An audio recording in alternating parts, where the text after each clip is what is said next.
Seoul at night looks expensive from above, blue glass towers, neon reflections, and rain that turns every street into a mirror. But there are places in this city where the lights don't reflect the world, they control it. Kang Group's headquarters was one of those places. And at the top of that empire sat Kang Jun-sia, the CEO the media called the Ice King, not because he was cruel on camera, not because he was loud, but because his face never changed. No grin, no smirk, no warmth, no cracks. People said he was born without a smile. They also said the Kang family wasn't just a Keeble family. They were a dynasty with shadows, contracts written in ink on the surface, and promises sealed in silence underneath. That night, Kang Jun-seo wasn't in a boardroom. He was in an emergency room. Because John Doe had arrived at Seoul Central Hospital with a gunshot wound. An expensive suit soaked in blood, no identification, and security men who moved like soldiers and spoke like they owned the building. Nurses stepped back. Doctors lowered their voices, and then she ran in. Amara Johnson, or nurse, black woman, early 20s, scrubs wrinkled from a 12-hour shift, hair pulled back so tight it looked like discipline, eyes tired, but steady. She didn't stare at the bodyguards. She didn't stare at Kang Jun-seo. She stared at the patient's chest. "Pressure's dropping," she said, snapping on gloves. "We're losing him." "A move!" a security chief barked. Amara didn't flinch. She climbed onto the edge of the bed, pressed her hands down, and started compressions like she was trying to beat life back into a body that didn't want to stay. And when the heart monitor drew a long, merciless line, Amara made a decision that turned a room full of powerful men into statues. Because she didn't ask permission, she didn't hesitate, she saved him anyway. And behind the glass doors, Kang Jun-seo watched her like he'd never seen a woman fight death with bare hands before. He didn't smile. For the first time in years, something in his eyes moved. And by sunrise, the black girl who thought she could disappear into her shift would learn a terrifying truth. In Seoul, you don't save a Kang man and walk away. Seoul Central Hospital was a machine that never slept. The earth smelled like antiseptic and panic, like the city's secrets were being scrubbed clean under fluorescent lights. People came in bleeding, screaming, numb, angry, and by morning, most of them walked out pretending the night never happened. But there was another part of the hospital most people never saw. A private wing, VIP elevators, security checkpoints, quiet hallways where the carpet swallowed footsteps and the staff learned to speak with their eyes. That wing didn't belong to medicine. It belonged to money. Amara worked regular shifts, but she'd learned early that hospitals had a hierarchy, and in that hierarchy she was always asked to prove she deserved her place. Some patients refused her touch until someone else repeated her words. Some coworkers smiled too brightly, then questioned her choices like her competence was a rumor, and some doctors treated her like she was lucky just to be allowed in the room. Amara didn't complain. She didn't fight every battle. She saved her energy for the ones that mattered, the ones on the bed. She became an ER nurse because it was the one place where truth couldn't be argued. You could lie about status, you could lie about love, you could lie about power, but you couldn't lie to a heart monitor. Still, she carried something private under her scrubs, a thin chain around her neck. A small locket, the kind her mother had pressed into her palm years ago like it was a warning. Amara rarely touched it in public, because every time her fingers brushed the metal, she remembered her mother's last instruction. If anyone ever asks about that necklace, run. Amara never understood why. In a different world, Kang Jun-seo didn't have instructions. He had rules. He didn't take elevators with strangers. He didn't eat food he didn't see prepared. He didn't shake hands unless he knew what the other man wanted. His empire ran on contracts, loyalty tests, and controlled optics. And yet the rumor never died. Kang Group's money was clean on paper. But the Kang family's protection wasn't. That night, Kang Jun-seo arrived at the hospital with his security chief, Min Tae-ho, a man whose silence was as sharp as a blade. The John Doe patient wasn't officially Kang family. Quote, but he wasn't nobody either. He was a messenger, a clue. A piece of a war that had started long before Amara's shift began. After surgery, the patient was moved into ICU, private room, guarded door. And administration delivered Amara a message that made her stomach drop. You've been assigned to the VIP patient. Immediate effect. Assigned. Not requested, not asked. When Amara reached the VIP corridor, she saw the security line, the red and no entry signs, and the way staff avoided the area like it carried radiation. Then she saw King Junzega standing at the ICU glass, his gaze fixed on the man she'd saved. Amara stepped forward, professional voice steady. "E-vitals are stable. We're monitoring for internal bleeding and infection."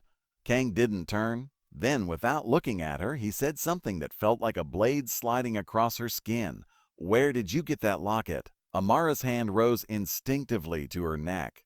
And in that moment, she understood this wasn't just a hospital shift anymore. This was a collision. Amara didn't answer him, not because she couldn't, because she didn't trust the question.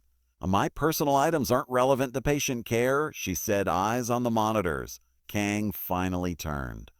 Up close, he looked like the kind of man who never lost a fight because he never gave anyone the chance to see him react. His suit was perfect, his expression unreadable, but his eyes were focused, sharp. "Everything is relevant," Kang said. Min Tiho stepped closer, like a shadow. A shadow. "You'll stay on this floor 24 hours until the patient is stable." Amara's pulse quickened. "Yeah, I have a schedule. I have other patients." Kang's voice didn't rise. It didn't need to. Your schedule changed. That should have made her angry. It did. But what made her truly uneasy was the feeling that Kang wasn't forcing her to stay because he was a tyrant. He was forcing her to stay because he was trying to protect something or someone. She followed Min's instructions, checked Isaiah lines, adjusted oxygen levels, updated the chart. She did her job. Then a new disturbance arrived like thunder without warning. A hospital administrator rushed down the hall. "Hey, Mr. Kang, there's a representative from the Han family downstairs. They say the patient is connected to them. They're demanding access." Min's jaw tightened. Amara caught it. The name Han carried weight, even if you weren't in the Keeble world. Rival families, power games, people who could ruin careers with phone calls. Kang's gaze slid to Amara again, as if her presence had triggered all of this.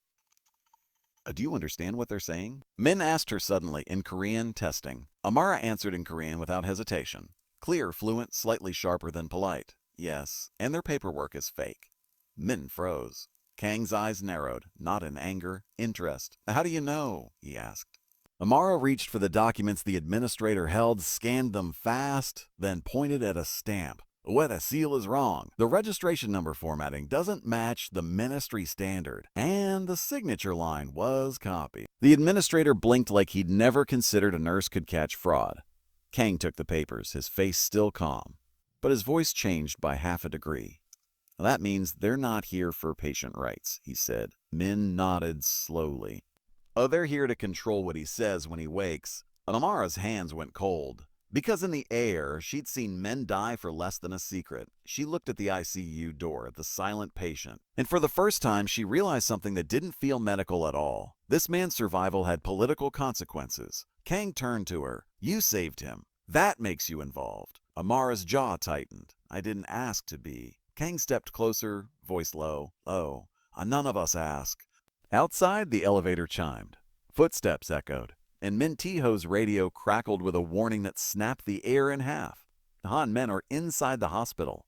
Kang didn't blink. Amara did. Because she understood what those words meant, someone was coming, and they weren't coming to talk. The VIP wing tightened like a fist. Security moved. Doors locked. Staff were redirected. Lights seemed brighter, like the building itself was trying to expose everything hiding inside it. Amara checked the ICU door lock twice. Then she did something she'd never done on a shift. She searched the corners for blind spots. Min Tiho noticed. "You've done this before," he said, watching her. Amara didn't deny it. "I've worked her in places where people don't come with flowers." Min's eyes flicked to her hands. "Your hands didn't shake during compressions." "I don't have that luxury," Amara replied. Kang watched the exchange, saying nothing. Then he asked her a quiet question. "What would you do if someone tried to silence him?" Amara didn't pause. "I'd stop them." Min scoffed. "You're a nurse." Amara turned to him. "And your security? So tell me why the first time you saw blood tonight, your mouth got dry."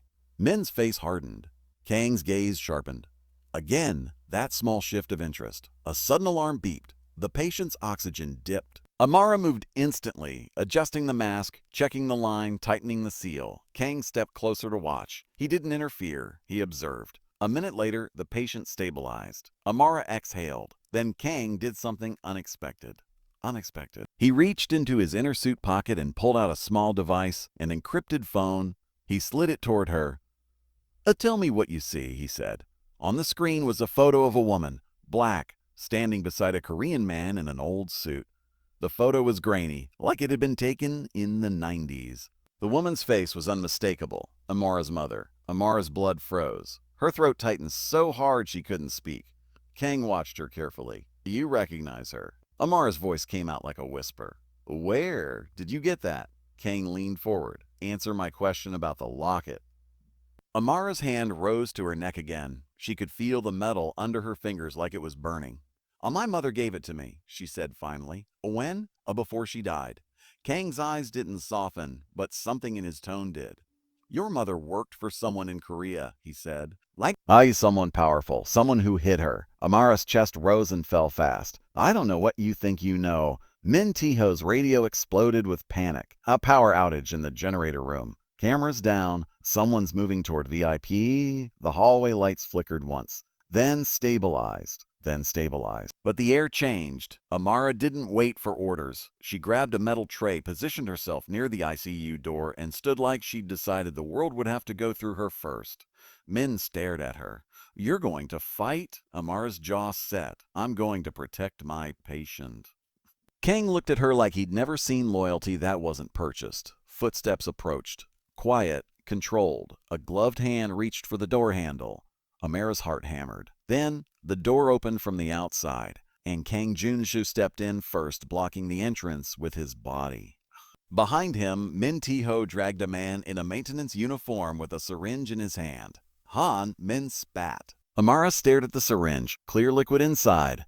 Poison. Kang's voice was quiet, lethal. They tried to make it look like a medical mistake. Amara's stomach twisted, because in one move they could have killed the patient and framed her. Kang turned to Amara. Yeah. Now do you understand why you can't leave this floor? Amara swallowed hard. Yes, she said. Then for the first time she added a truth that changed the room. And I think they were coming for me too. By morning, the hospital was no longer a hospital. It was a battlefield with white walls. The press gathered outside.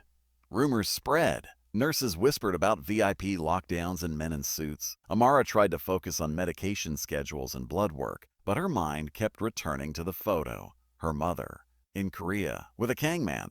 She'd never known her mother had a life before she was born. A life that touched power. Kang's grandmother, Chairwoman Kang, arrived like winter. She didn't rush. She didn't raise her voice. She simply entered the VIP wing with 2 lawyers and an expression that told everyone in the corridor that their careers were fragile. When her eyes landed on Amara, they sharpened. This is her? Chairwoman asked Kang in Korean. Amara understood every word. Kang answered calmly, yes. Chairwoman's gaze moved to Amara's locket, then back to Amara's face. I don't like surprises, she said. Amara's fingers tightened around her clipboard. I'm not a surprise. I'm a nurse. Thin. Everything is something, dear. Even a nurse. Kang's voice cut in. She stays. Chairwoman turned to him colder. She leaves. The temperature in the corridor dropped. Min Tiho shifted his stance, ready for command. Amara stood still. She'd been underestimated her whole life. But this was different. This wasn't personal prejudice. This was strategic. Chairwoman stepped closer. What do you want? She asked Amara softly, like offering mercy. Money? A visa? A quiet exit? Amara's voice was calm, but her eyes burned. I want my life. Chairwoman's expression didn't change. Then don't touch ours. Before Amara could reply, an ICU alarm sounded again.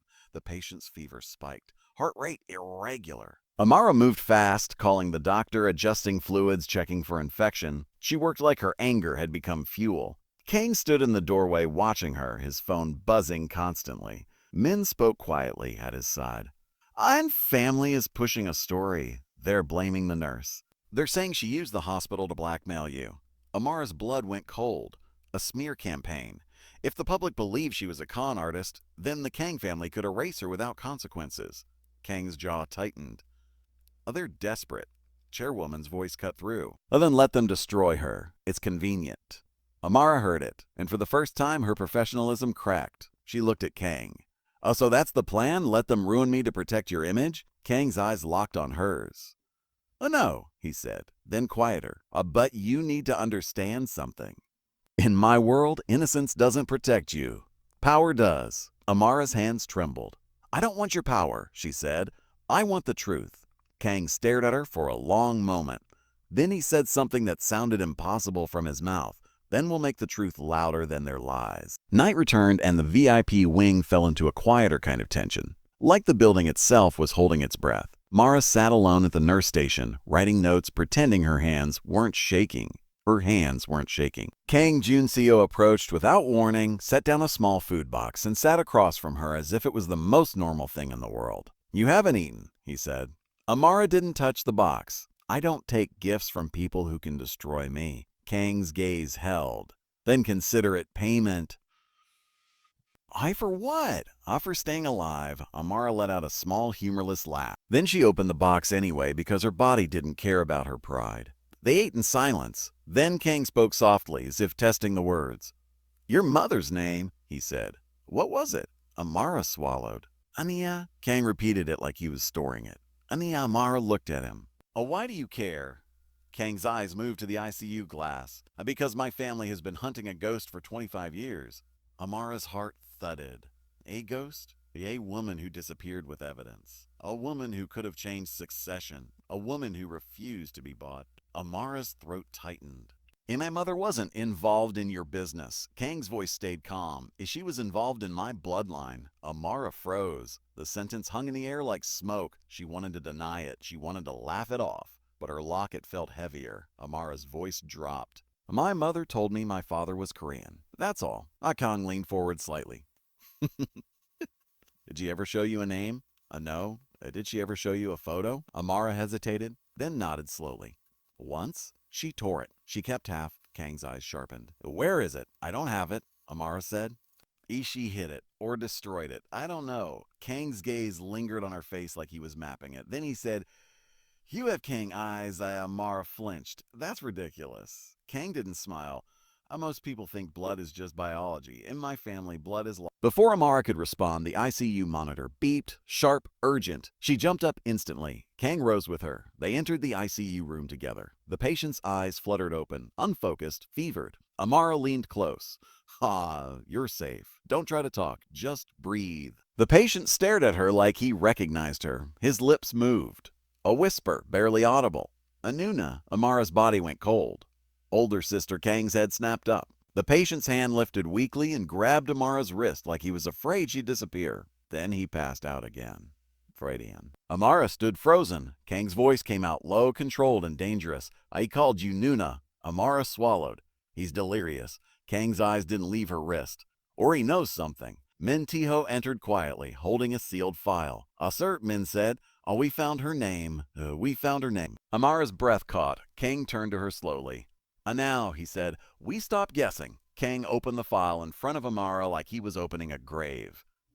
Inside were old immigration records, private investigator notes, and a photo that made Amara's chest collapse. Her mother, standing beside a Korean man in a suit. A Kang man. But the worst part wasn't the photo. It was the handwritten note under it.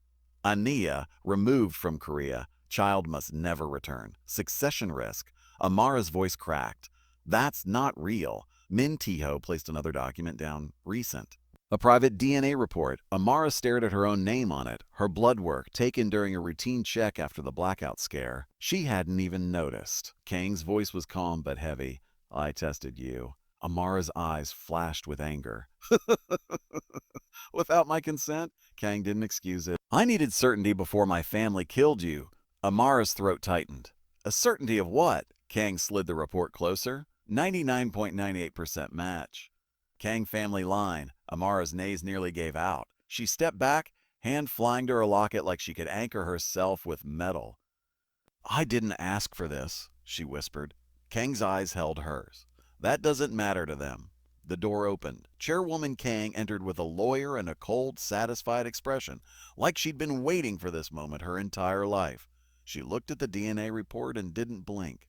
"So," she said, voice smooth, "the ghost left a daughter." Amara's stomach turned at the way she said it, like Amara was a stain, not a person. Chairwoman stepped closer to Amara. "What do you want?" she asked again. I can give it. Money, citizenship. Silence? Amara's voice was quiet but firm. Well, I want to live. Chairwoman's smile sharpened, then disappear. Kang's voice cut in, colder than steel. N.O. Chairwoman's gaze snapped to him. You will not protect her. Kang's tone didn't rise. I already am. Hey, Chairwoman's voice lowered. Do you understand what she is? She is a succession knife, a scandal, a weakness Han family will use to destroy you. Amara looked at Kang, searching his face. Was she a weakness or a weapon? Kang's gaze never left Chairwoman. She is truth, he said. Mentijo's phone buzzed. He checked it and went pale. Sir Min whispered, Han family leaked the story. Press is calling it a fake air scam. They're naming the nurse. Amara's heart slammed. They were going to bury her publicly. Chairwoman's lips curved. Perfect. The city will erase her for us. Amara swallowed hard and turned to Kang. I can run, she said quietly. I've always run. Kang looked at her. For the first time, his voice held something close to human. If you run, he said, A will chase you forever. Amara's eyes burned. And if I stay? Kang's jaw tightened. Then we fight in daylight. Chairwoman scoffed. A daylight is for fools. Kang stood, straightening his suit like he was preparing for war. Pray the boardroom, he said. Chairwoman's eyes widened. You will destroy us. Kang looked at her with calm fury. You destroyed yourselves, he said. I'm just opening the windows. He turned to Amara. Do you want to be invisible, he asked, or do you want to be undeniable? Amara's breath shook. Then she answered the question her mother had trained her to avoid. I want to be undeniable. Kang Group's headquarters felt colder than the hospital. Easy. The lobby was marble and silence. Employees bowed without making eye contact. Security scanners blinked like the building was alive. Amara walked beside Kang Junseo, still in scrubs because she didn't have time to change. Her nurse badge looked out of place next to his tailored suit.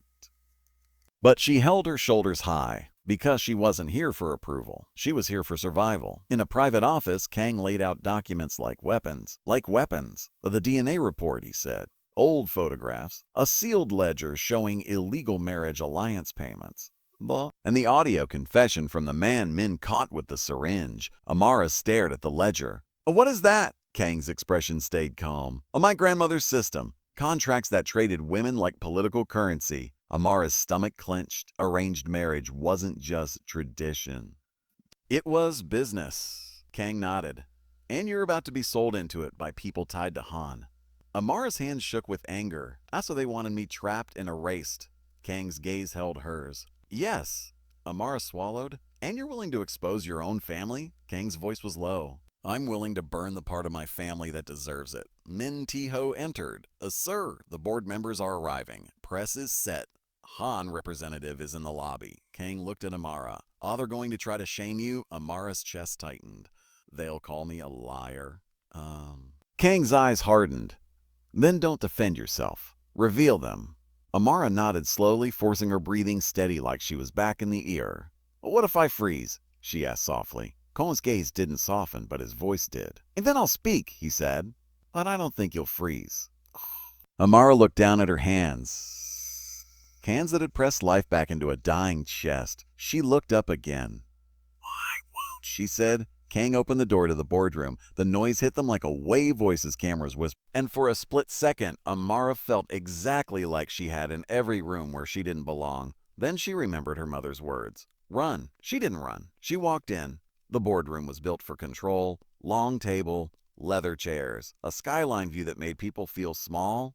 Kang Group's logo glowing on a screen like a symbol of permanence. Board members sat like judges. Press waited outside behind glass, cameras raised. The Han representative sat with a smug smile as if he'd already won.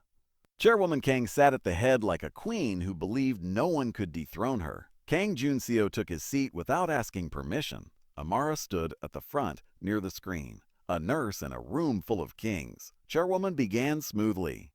We are here due to a serious matter involving an employee who has attempted to... Kang cut her off. We are here because our family has been committing crimes under the name of tradition.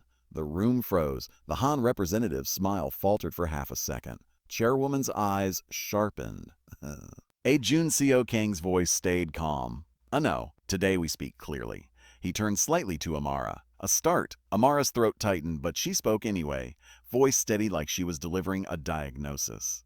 My name is Amara Johnson," she said. "I am an nurse. I saved a man's life last night." And within hours, I was accused of blackmail. Murmurs rippled. Chairwoman smiled thinly.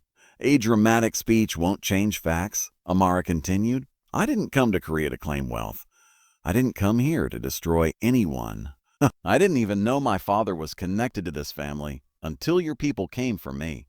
The Han representative laughed. A convenient story. Kang pressed a button. The screen lit up with the old photo. Amara's mother beside a Kang man. A sharp inhale moved through the room. Amara lifted her locket slightly. "My mother gave me this. She told me to run if anyone asked about it." Chairwoman's voice turned icy. "A jewelry means nothing." Kang pressed another button. The DNA report appeared. A board member leaned forward. "Is that?" Kang's voice was firm. "Yes. It confirms what my family has buried for decades." Chairwoman stood suddenly. "This is illegal. You took her DNA without consent." Amara's stomach twisted at the truth of it, but she didn't let it derail her. "Right," Amara said. "It was taken without permission. And I won't pretend that's okay." The room blinked, caught off guard by her honesty. Then Amara's eyes hardened. "But if you care about legality," she continued, "let's talk about your contracts." She clicked the next slide. The ledger, payments, codes, names, alliance fees, silencing funds. A marriage transfer. A board member's face drained of color. Chairwoman's control snapped. A stop. Kang's voice cut in. "Let them see."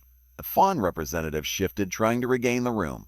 "This is internal Kang family drama." "But the hospital incident, our claim is that this nurse attempted to manipulate CEO Kang." Amara turned toward him slowly. "In the hospital," she said, "your men tried to poison an ICU patient." The Han representative scoffed. "Lies. Lies." Min Tiho played the audio confession. A man's voice, rough, panicked, filled the room. "Han told us to inject it during the blackout. Make it look like nurse error." Silence slammed down. Press cameras behind glass went wild, flashes popping like lightning. Chairwoman's face finally changed. Just a crack. Kang looked at his board. "They tried to kill a witness. They tried to frame my employee. They tried to erase a woman who didn't even know her own bloodline." Chairwoman hissed. "She is not family." Kang's voice turned colder than anything in the room. She is family," he said. "And you tried to sell her." Amara's breath shook, but she held her ground. "I have spent my entire life being underestimated," she said. "People assumed I was loud without power, weak without money, invisible without permission." Her voice tightened. "But in the ER, I learned something. Everyone becomes equal on the edge of death." She looked around the room. "And last night, I watched powerful men panic while I did my job. A few board members looked away ashamed." Chairwoman's voice rose for the first time. "You're destroying the Kang name for a stranger." Kang stood. His chair scraped softly, like a warning. "I'm destroying the rot," he said. Not the name." He signaled to the door. It opened. 2 prosecutors entered. The boardroom erupted. Voices, shouts, disbelief. Chairwoman's eyes widened, rage turning to fear. "You wouldn't," she whispered. Kang's voice was quiet. "I would." The Han representative stood fast, trying to leave. Security blocked him. Chairwoman was escorted out, screaming about betrayal and curses. Amara stood still, heart racing, the aftermath crashing into her body like delayed shock. Kang stepped closer, not touching her, but shielding her with presence. Press shouted questions through the glass. "Oh, is Kang Group collapsing? Is this a coup?" Kang turned to the press, voice steady enough to freeze the room. "This is not a collapse," he said. "This is a correction." Amara looked at him, stunned. He didn't smile, but he looked free, and for the first time in her life felt something she'd never felt around power. She felt protected without being owned. Seoul didn't stop moving after scandals. It just rearranged its headlines. A CEO exposes family corruption. A foreigner nurse at center of Kang Dynasty twist. A Han Group under investigation. Amara sat in a quiet hospital corridor the next day, still in scrubs, still exhausted, staring at her hands like they belonged to a different person now. A doctor who had once dismissed her walked by, paused, then said softly, "You were brave." Amara didn't smile. "Not yet. A brave isn't a choice," he said. "It's what happens when you don't have room to be anything else." The ICU patient stabilized. When he woke fully, he asked for Amara again. Grateful, confused, alive. He called her Nuna like it was the only word that felt safe. And for the first time, that word didn't scare her. At Kang Group, the correction began. Chairwoman Kang faced legal consequences. The marriage ledger network was exposed. Board members resigned. Investigations started. Kang Junseo's position was threatened, but he held it anyway, because for once the truth gave him more power than fear ever had. He met Amara in a private office days later. "I can get you out of Korea," he said. "A new identity, safety, quiet." Amara stared at him. "Also, I can run forever." Kang's gaze held hers. "So you can breathe." Amara touched her locket. "My mother ran. She hid. And it still found me." Kang nodded once. "I'll then stay." Amara's voice was quiet. "And do what?" Kang's expression stayed calm, but his words landed like a promise. "Build a life that no one can erase," he said. "Not as my possession, not as my scandal. As yourself." Amara studied him. "You don't smile," she said. Kang's eyes flickered. "I didn't know how." Amara exhaled slowly, then learned he didn't answer immediately. But when he looked at her again, something in his face softened. Not a smile, not yet, but the edge of one, like the ice was finally admitting it could melt. Outside, Seoul's rain returned, gentle and persistent. And somewhere in the city, a Han family fixer made a phone call. "Oh, watch the nurse," he said. "This isn't over." But Amara didn't feel fear like she used to, because now she knew the truth. She wasn't invisible. She was undeniable. If you enjoyed this story, comment where you're watching from, and tell me, do you want the next episode to be about a DNA secret or a runaway bride who refuses to be sold? Subscribe for more Afro-Korean love tales, because this saga is only beginning.